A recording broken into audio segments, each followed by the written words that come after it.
ಶುಂಠಿ ಬೆಳೆ ಬೆಳೆಯಲು ಏನೋ ಒಂದು 126 ಮರಗಳ ಮಾರಣ ಹೋಮ ಈಗಾಗಲೇ ಏನು ಸಂಸದ ಪ್ರತಾಪ್ ಸಿಂಹ ಅವರ ಸೋದರ ವಿಕ್ರಮ್ ಸಿಂಹ ಅವರ ಮೇಲೆ ಆರೋಪ ಬಂದಿರುವಂಥದ್ದು. ಈಗಾಗಲೇ ಅರಣ್ಯ ಇಲಾಖೆ ಅಧಿಕಾರಿಗಳು ಕೂಡ ಅವ್ರನ್ನ ಬಂಧನ ಕೂಡ ಮಾಡಿರುವಂಥದ್ದು. ಹೀಗಾಗಿ ಒಂದು ಬಹಳ ದೊಡ್ಡ ಸದ್ದು ಮಾಡ್ತಿರುವಂಥದ್ದು. ಈಗ ಸ್ವತಃ ನಮ್ಮ ಜೊತೆ ಮಾತಾಡೋಕೆ ಅರಣ್ಯ ಸಚಿವರಂತ ಈಶ್ವರ್ ಖಂಡ್ರೆ ಇದ್ದಾರೆ. ಅವ್ರನ್ನೇ ಕೇಳೋಣ, ಈ ಪ್ರಕರಣ ಏನು, ಸೊ ಬಂಧನ ಆಗಿದೆ ಯಾವ ರೀತಿ ಅನ್ನೋದು. ಸರ್, ಈಗ ಈ ಪ್ರಕರಣ ಸಂಬಂಧಪಟ್ಟಂಗೆ ಸರ್ ಈಗಾಗಲೇ 126 ಮರಗಳು ಮಾರಣ ಹೋಮ ಆಗಿದೆ ಸರ್. ಅಂದರೆ ಗೋಮಾಳ ಜಾಗ ಸೇರಿದಂತೆ ಸುಮಾರು ಬೇರೆ ಬೇರೆ ಜಾಗ ಒಂದು 11 ಎಕರೆ ಜಮೀನಲ್ಲಿ 126 ಮಾರಣ ಹೋಮ ಸರ್. ಅದು ದೊಡ್ಡ, ಅಂದರೆ ಸಣ್ಣವ್ರು ಮಾಡಿದ್ರೆ ಯಾವುದು ಲೆಕ್ಕಕ್ಕಿಲ್ಲ, ದೊಡ್ಡವ್ರು ಮಾಡಿದ್ರು ಅಂತ ಅನ್ನುವಂಥದ್ದು ಸರ್. ಸಣ್ಣವ್ರ ಮೇಲೆ ಕ್ರಮ ತಗೋತೀರಿ, ದೊಡ್ಡವ್ರ ಮೇಲೆ ಇಲ್ಲ ಅನ್ನುವಂಥ ಮಾತು ಕೇಳಿಬರ್ತದೆ ಸರ್ ಸದ್ಯ. ನೋಡಿ, ಹಾಸನ ಜಿಲ್ಲೆಯ ಬೇಲೂರು ತಾಲೂಕಿನ ನಂದಗೊಂಡನಹಳ್ಳಿ ಇಲ್ಲಿ ಸುಮಾರು 12 ಎಕರೆ ಜಮೀನಲ್ಲಿ 126 ಮರಗಳು ಅಕ್ರಮವಾಗಿ ಕಡಿದು ಕಳ್ಳ ಸಾಗಣೆ ಮಾಡ್ತಾ ಇದ್ದಾರೆ ಅನ್ನುವಂಥ ದೂರುಗಳ ಆಧಾರದ ಮೇಲೆ ತನಿಖೆ ಪ್ರಾರಂಭ ಆಯಿತು. ಈ ತನಿಖೆಯಲ್ಲಿ ಒಬ್ಬರು ಈ ಜಮೀನನ್ನು ಕರಾರು ಮಾಡಿಕೊಂಡು ಶುಂಠಿ ಬೆಳಿತೀವಿ ಅಂತೇಳಿ ಹೇಳಿ ಇವತ್ತು ಅಲ್ಲಿ ಅವರ ಜನರಿಂದ ಮರ ಕಡಿಸಿ ಇವತ್ತು ಮರಗಳತನ ಮಾಡ್ತಾ ಇದ್ದಾರೆ ಅಂತೇಳಿ ಹೇಳಿ ಇವತ್ತು ನಮ್ಮ ಅಧಿಕಾರಿಗಳು ಒಂದು ಕೇಸನ್ನು ಕಟ್ಲೆ ದರ್ಜು ಮಾಡಿದ್ದಾರೆ. ಅದರ ಅಡಿಯಲ್ಲಿ ತನಿಖೆ ನಡೀತಾ ಇದೆ. ಈ ತನಿಖೆಯಲ್ಲಿ ಯಾರಿದ್ದಾರೆ ಅಂತೇಳಿ ಹೇಳಿ ಅವರಿಗೆ ಬಂಧನ ಕಾರ್ಯ ನಡೀತಾ ಇದೆ. ಹೀಗಾಗಿ ಕಾನೂನು ರೀತಿಯ ಕ್ರಮ ಆಗ್ತದೆ. ಸರ್ಕಾರ ಈ ಪ್ರಕರಣ ಅತ್ಯಂತ ಗಂಭೀರತೆಯಿಂದ ಪರಿಗಣನೆ ಮಾಡಿದೆ.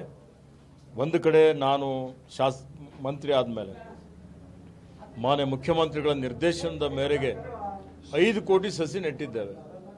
ಪ್ರಕೃತಿ ಪರಿಸರ ಸಂರಕ್ಷಣೆ ಮಾಡುವಂಥದ್ದು ನಮ್ಮೆಲ್ಲರ ಆದ್ಯ ಕರ್ತವ್ಯವಾಗಿದೆ. ಹೀಗಾಗಿ ಒಂದು ಕಡೆ ನಾವು ಮರ ಬೆಳೆಸ್ತಾ ಇದ್ದೀವಿ, ಇನ್ನೊಂದು ಕಡೆ ಮರಗಳತನ ನಡೀತಾ ಇರ್ತಕ್ಕಂಥದ್ದು ಇದು ಅಕ್ಷಮ್ಯ, ಇದೊಂದು ಅಪರಾಧ. ಅರಣ್ಯ ಸಂರಕ್ಷಣೆ ಕಾಯ್ದೆ ಪ್ರಕಾರನೂ ಅಪರಾಧ, ವೃಕ್ಷ ಸಂರಕ್ಷಣೆ ಕಾಯ್ದೆ ಪ್ರಕಾರನೂ ಅಪರಾಧ. ಈ ನೆಲದ ಕಾನೂನು ಎಲ್ಲರಿಗೂ ಒಂದೇ ಇದೆ. ನೀವು ಹೇಳಿದ್ರಿ ಈಗ ಪ್ರಭಾವಿಗಳ ಮೇಲೆ ಏನೂ ಕ್ರಮ ಆಗಲ್ಲ ಅಂತೇಳಿ. ಕಾನೂನು ಎದುರುಗಡೆ ಯಾರು ಪ್ರಭಾವಿ, ಯಾರು ಸಾಮಾನ್ಯ, ಬೇರೆ ಬೇರೆ ಕಾನೂನು ಇದೆಯಾ? ಕಾನೂನು ಎಲ್ರಿಗೂ ಒಂದೇ ಇದೆ. ಆ ನೆಲದ ಕಾನೂನು ಪ್ರಕಾರ ಕ್ರಮ ಆಗ್ತದೆ, ಕ್ರಮ ಆಗ್ತಾ ಇದೆ. ಈಗ ಪ್ರತಾಪ್ ಸಿಂಹ ಸೋದರ ನೋಡಿ, ನಾವು ಸರ್ಕಾರದಲ್ಲಿ ಅರಣ್ಯ ಮಂತ್ರಿ ಆಗಿ ಕಾನೂನು ರೀತಿಯ ಕ್ರಮ ಜರುಗಿಸಿ ಅನ್ನುವಂಥದ್ದು ಮಾತ್ರ ನಾವು ಹೇಳಿದ್ದೇವೆ. ಇವತ್ತು ತನಿಖೆಯಲ್ಲಿ ಯಾರು ಹಸ್ತಕ್ಷೇಪ ಮಾಡೋದಿಲ್ಲ.